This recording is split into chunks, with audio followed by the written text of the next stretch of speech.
you have to go watch the update from the political fixer. She works for the campaign. She gives like really good updates based on, facts with the campaign. She just did, she just released an update and she's like, Harris is gonna win. There are some very important things that we need to address with this video. Number one, it is completely riddled with comments where people are like, can't wait to get an update, gloating right that their candidate won. The number one quality that is missing in humanity is self-awareness. It is so easy to point out the hypocrisy in a group that you don't like while being blissfully ignorant of your own hypocrisy. But there are people in this country right now that are terrified, that are literally freaking out, and our reaction is to make fun of them.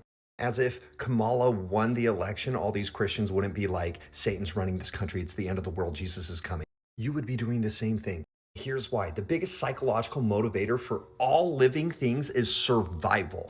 And as we've evolved, survival also means belonging to something, self-worth, and control. The number one emotion tied to survival is fear. It activates your fight or flight, it overrides other emotions, and it influences long-term behavior. Want to know why people are terrified right now? Because elections have become painting the scariest picture of what will happen if the other person wins.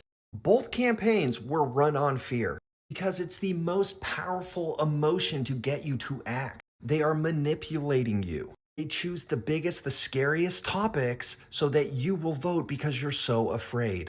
Natural consequence for that is if you don't win, you're going to be terrified. But if you are taking enjoyment right now in the absolute terror and fear that people are experiencing right now, like, you need to look at yourself in the mirror. What does that say about you as a human being? Like, this is the time to be self-aware. Oh, it's so easy to point out all the problems in this country. No, your way of thinking is part of the problem. You're just not experiencing this because you won. If you would have lost, you'd be experiencing this right now. But the most interesting paradigm about the country that we live in right now is the amount of freaking brainwashed robots calling other groups of people brainwashed robots.